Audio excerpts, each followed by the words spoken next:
आजकल उत्तर प्रदेश की सियासत में एक नया ड्रामा चल रहा है। कुछ लोग जो दिन भर एसी के कमरे में बैठ करके प्रेस कॉन्फ्रेंस करते हैं और साल 2027 में फिर से सत्ता में आने का मुंगेरी लाल का हसीन सपना देख रहे हैं, वो आजकल अचानक बड़े सनातनी बन गए।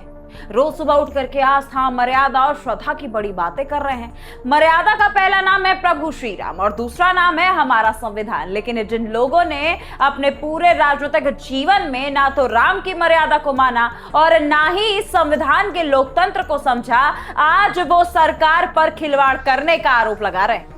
नमस्कार, आप देख रहे हैं बक्कई चौक और मैं हूं आपके साथ गरिमा त्रिपाठी। दोस्तों, ये वही चेहरे हैं जिन्होंने कभी सुप्रीम कोर्ट में हल्फानामा देकर के कहा था कि राम तो कभी हुए ही नहीं। ये वो लोग हैं जो शान से कहते थे कि अयोध्या में परिंदा भी पर नहीं मार सकता, लेकिन जब लाखों राम भक्त कार सेवक के रूप में वहां पहुंचे तो इन्हीं के इशारे पर उन निहत्थों पर गोलियां चलवाई गई। सरयू नदी को पूरी तरह लाल कर दिया गया। इनका दोहरा चरित्र देखिए कि अपने घर में तो ये जो चाहे करें, लेकिन जनता के बीच ये जालीदार टोपी पहन करके ही निकलेंगे। आज तक ये कभी रामलला के दर्शन करने अयोध्या नहीं गए, लेकिन मजारों पर जाना हो, मस्जिदों में हाजिरी लगानी हो या फिर दुर्दारता का माफियाओं की कब्र पर फतीहा पढ़ना हो तो ये तुरंत एक्टिव हो जाते हैं। आज भी इनके लोग धमकी देते हैं कि कल को हमारी सरकार आएगी तो बुलडोजर का ड्राइवर बदल दिया जाएगा।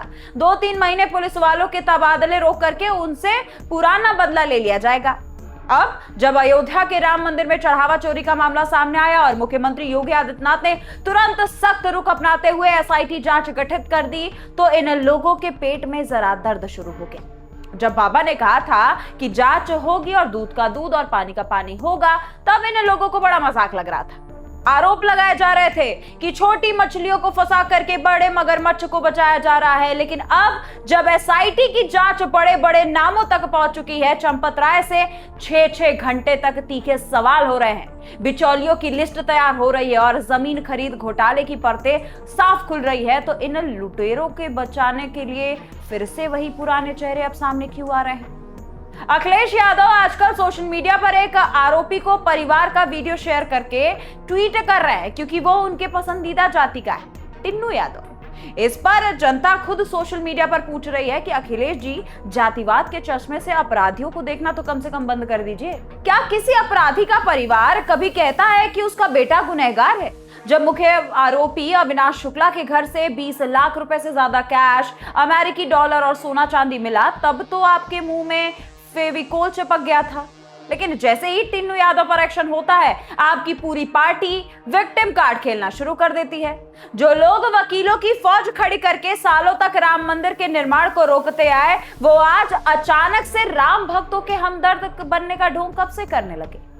इतना ही नहीं, अखिलेश जी आजकल बड़े बड़े कॉन्फिडेंस में आप ये बात कहने लगे हैं कि चुनाव चाहे सितंबर में करा लो या फिर कभी भी, हम तो तैयार हैं। जनता भी तैयार बैठी हुई है, क्योंकि उसे याद है 2017 से पहले उत्तर प्रदेश में विकास के नाम पर क्या होता था। जिस जेपीएनआईसी प्रोजेक्ट का वीडियो डाल करके ये 2027 में सरकार बनाने का संकल्प ले रहे हैं, उसकी हकीकत ये है कि जो प्रोजेक्ट समाजवादी पार्टी सरकार में 220 करोड़ से शुरू हुआ था, वो भ्रष्टाचार की भेंट चढ़ करके 860 करोड़ रुपए तक पहुंच गया। फिर भी दोस्तों, 5 साल में ये उसका 10% काम पूरा नहीं कर पाए। जनता भूली नहीं है कि इनके समय में कैसे माफिया राज और गुंडागर्दी चलती थी। आज उत्तर प्रदेश की जनता अगर चैन की सांस ले रही है तो वो सिर्फ और सिर्फ मजबूत कानून व्यवस्था की वजह से है, और ये कानून व्यवस्था सिर्फ योगी आदित्यनाथ की वजह से है।